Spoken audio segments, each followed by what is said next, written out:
नमस्कार, मैं आरवी सिंह यादव और आप देख रहे हैं मेरा YouTube channel RV Singh Yadav editor. अभी हमने पिछले वीडियो में जो कुछ दिखाया था उसमें तमाम चीज़ें अधूरी रह गई थी और एक चीज़ जो नई आई थी वो ये थी कि ईरान के राष्ट्रपति के घर पर हमले की खबर थी। ये सारी चीज़ें थी। वहीं पुतिन ने शायद नेतन्याहू से भी बात की है और ईरान के राष्ट्रपति से भी बात की है और कुछ समझौते की बात आई है और कुछ चीज़ें और भी जो खुली हैं। उसमें यह है कि 5 बार की जो बातचीत है अमेरिका और ईरान के बीच में, उस पर वार्ता होनी थी, लेकिन उस वार्ता जो रखी गई थी वो 15 जून को होनी थी, लेकिन उससे ही 2-3 दिन पहले पूरा प्लान तैयार करके ईरान के अंदर ये विस्फोटक जो स्ट्राइक हुई है वो नुकसान बहुत बड़ा पहुंचाया गया है। मैंने पिछले वीडियो में भी आपको बताया था कि जैसे यूक्रेन ने रसिया में अपने ड्रोन भेज करके वहाँ तबाही मचाई, इसी टाइप से उसी बिल्कुल थ्योरी वही है। यूक्रेन ने जैसे हमला किया है ऐसे ही इजराइल ने ईरान पर हमला किया है। हालांकि एक खबर और भी है इसमें कि ईरान ने शायद कोई मिसाइल छोड़ी है इजराइल के लिए, लेकिन उस पर अभी हम कंफर्म नहीं कह सकते, केवल सूचना है हमारे पास। तो खैर, अब हम ये सारा वीडियो आपको दिखाते हैं जो कई टीवी चैनलों से कलेक्ट किया है, हमने खबरें ली हैं। चूँकि हमारा नेटवर्क तो वहाँ है नहीं, लेकिन अब जो भी चीज़ें हैं हम जो सूचनाएं हमें प्राप्त हो रही हैं उसी के ज़रिए हम आपको ये सारी चीज़ें दिखा सकते हैं। इजराइल के राष्ट्रपति बेंजामिन नेतन्याहू से शायद भारत के प्रधानमंत्री नरेंद्र मोदी से भी बातचीत की है, उन्हें पूरा ब्यौरा दिया है। इधर इंडिया की जो दूतावास है इजराइल में, चूँकि वहाँ सुबह से ही सायरन बज रहे हैं, अलर्ट चल रहा है, तो अपने जो इंडियन नागरिक हैं उनसे कहा है कि वो सड़कों पे ना निकलें और अपने आप को सेफ रखें। दूतावास ने वहाँ पे एडवाइजरी जारी कर दी है। तो खैर, अब चलते हैं, हम देखते हैं जो घटनाक्रम हुआ है। देखिए, देर रात सूचना मिली है कि इजराइल के तेल अवीव पर ईरान ने हाइपरसोनिक मिसाइलें दाग दी हैं। बहुत भारी मात्रा में मिसाइलों की वर्षा की जा रही है। वो हल्का सा एक वीडियो हमने कहीं फेसबुक से उठाया है, वो आप देखिए साथ में।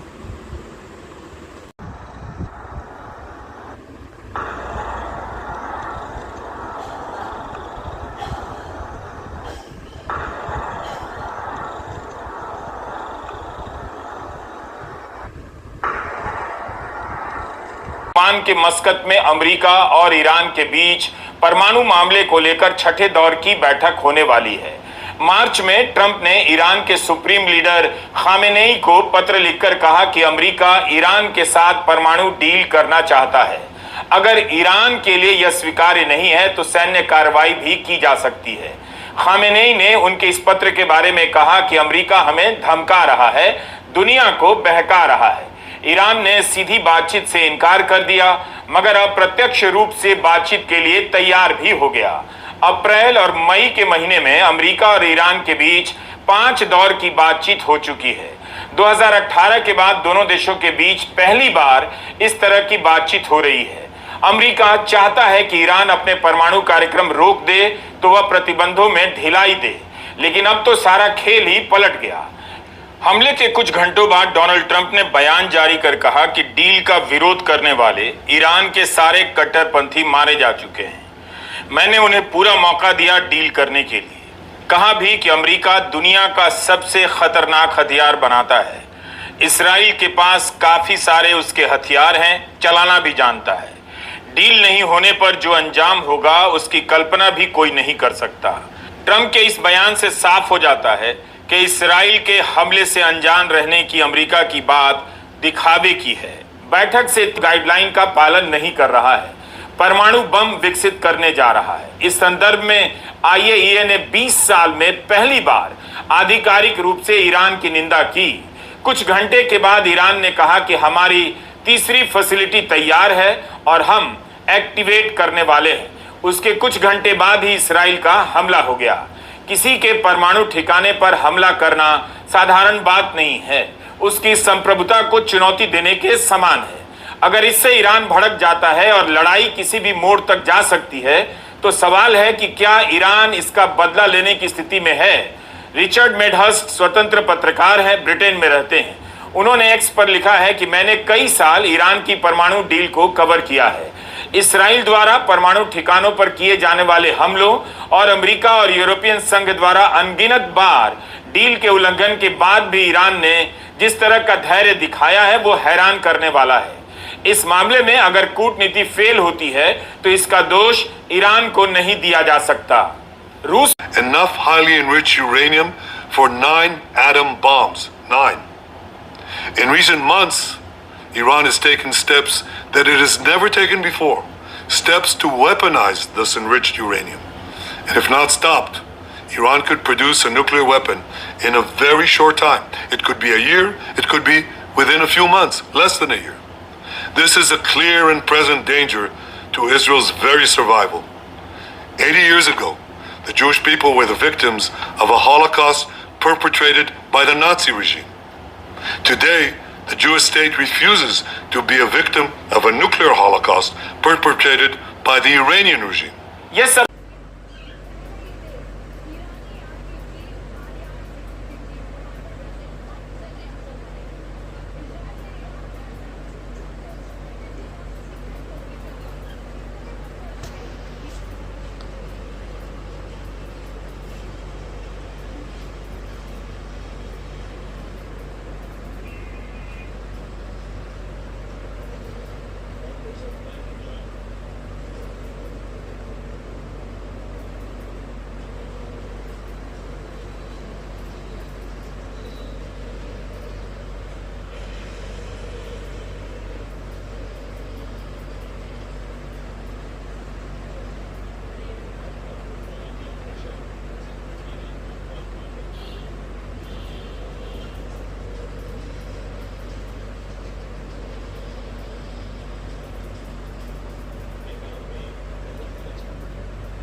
मोसाद के घातक कमांडो किस तरह पोजीशन लेकर वार कर रहे हैं। ईरानी फोर्सेस को खनक तक नहीं लगी और मोसाद की फिदाई टुकड़ी ने ईरान के अंदर बड़ा खेल कर दी।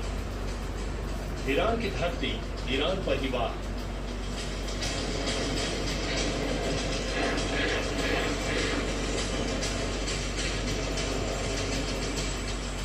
ये शायद दुनिया का इकलौता ऐसा ऑपरेशन जहां दुश्मन देश की धरती पर ही इजराइल ने ऑपरेशन का सबसे बड़ा प्लान तैयार किया। मोसाद ने तस्करी के जरिए ड्रोन और हथियार ईरान में भेजे। ईरान के सेंट्रल रीजन में मौजूद एंटी एयरक्राफ्ट साइट्स के बेहद करीब जाकर प्रिसिशन मिसाइल फायर।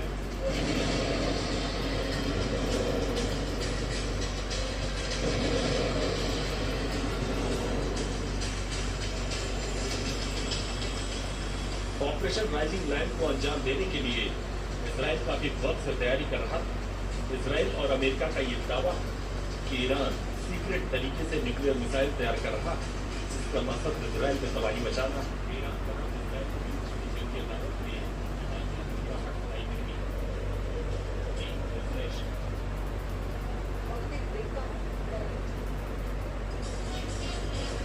देश को तबाह कर दिया। इजराइल पर हमला करने के लिए ईरान ने कई जगहों पर मिसाइलें तैनात कर रखी थी। इजराइल ने उन्हें भी तबाह कर दिया। ईरान की तबरीज में इजरायली वायुसेना ने एयरपोर्ट और एयरबेस को टारगेट किया। सबसे ज्यादा हमले तेहरान में हुए। यहां पर इजराइल ने करीब 40 टारगेट को हिट किया। ईरान की राजधानी तेहरान में रह रहकर धमाके हुए, लोग खौफ से मर गए।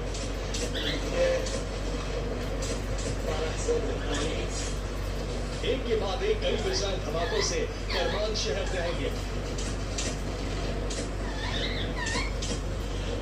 इस्राएल ने ईरान के कराच शहर में भी जबरदस्त बमबारी की। इस्राएल के हवाई हमले में ईरान का सुभासी रडार साइट भी जल गया। विस्फोट की वजह से ईरान की ऑयल रिफाइनरी भी धू कर जल गई। और उस सिर्फ इलाके में ईरान का मिसाइल गोदाम भी तबाह हो गया। इस्राएल ने ऐलान कर दिया है कि अभी ये शुरुआत है। इस्राएल अगले 2 से 3 हफ्तों तक हमले की तैयारी में है ताकि ईरान की तरफ से मंडरा रहे एटमी खतरे को हमेशा हमेशा के लिए समाप्त किया जा सके। Bureau report TV9 Bharat.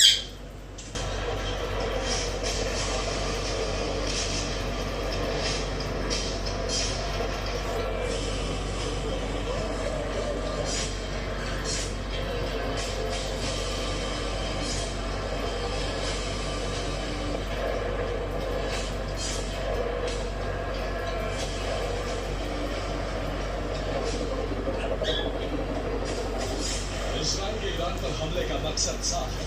Netanyahu और ट्रंप एक ऐसे प्लान पर काम कर रहे हैं जिसमें मिडिल ईस्ट में अमेरिका की पैठ न सिर्फ मजबूत हो बल्कि इस क्षेत्र में अमेरिका के रिप्रेजेंटेटिव के तौर पर इस्राएल एक मजबूत राष्ट्र के रूप में उभरे।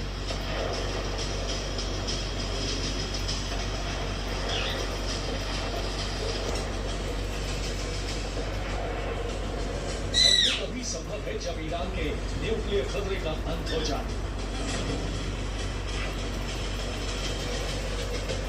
यही वजह है कि पहले गाजा की तबाही के साथ इस्राएल ने हमास को कहलाया, फिर लेबनान के हिजबुल्लाह को कमजोर किया, इसके बाद अमेरिका ने हूती की जड़ें ढीली की और अब मेन टारगेट ईरान भी बारूदी तबाही की जद में आ गया। जवाब है नहीं। 2 महीने पहले बना प्लान है पहला ईरान। दरअसल ईरान पर हमला एक ऐसी रणनीति के तहत किया गया है जिसमें ईरान को पहले मुख दिखाकर भरोसे में लिया गया और जब ईरान कुछ वक्त के लिए निश्चित हो गया तब ईरान को फैलाने वाले हमले किए गए। लेकिन ये प्लान कारगर कैसे हुआ इसे भी जान लीजिए। ईरान पर हमले के बजाय ट्रंप ने न्यूक्लियर डील का ऑफर दिया था। ट्रंप की न्यूक्लियर डील के ऑफर को ईरान ने सिरे से नकार दिया था, जिसके बाद ट्रंप ने ईरान के खिलाफ युद्ध की चेतावनी जारी कर दी थी। इस चेतावनी के बीच तेहरान ने किसी मध्यस्थ के जरिए वार्ता का ऑफर दिया और इस ऑफर को ट्रंप ने स्वीकार कर वार्ता की प्रक्रिया शुरू की। ईरान और अमेरिका के बीच वार्ता के 5 दौर पूरे भी हो चुके हैं, लेकिन इन सभी दौर में अमेरिका और ईरान के बीच कोई सहमति नहीं बनी। इसलिए वार्ता का छठा दौर 15 जून को रखा गया है। लेकिन वार्ता के छठे दौर से पहले ही ईरान के न्यूक्लियर ठिकाने फैला दिए गए, जिससे पता चलता है कि न्यूक्लियर डील पर वार्ता सिर्फ ईरान की आंखों में धूल झोंकने के लिए शुरू की गई थी। आप देख रहे थे ईरान पर इजराइल ने एक बार फिर से हमला कर दिया है और इस हमले में एक जो नई जानकारी आई वो ये थी कि इजराइल ने जो खुमैनी हैं राष्ट्रपति ईरान के, उनके घर पर हमला किया है। ये बहुत बड़ी बात है और अब तक शायद मरने वालों की संख्या 300 से 400 के बीच हो चुकी है तमाम जगहों पर। लेकिन जो ईरानी एजेंसी है उनके हवाले से यह भी पता चल रहा है कि ईरान के पास इस तरह के हमले पहले भी होते रहे हैं, उस पर कोई फ़र्क नहीं पड़ता।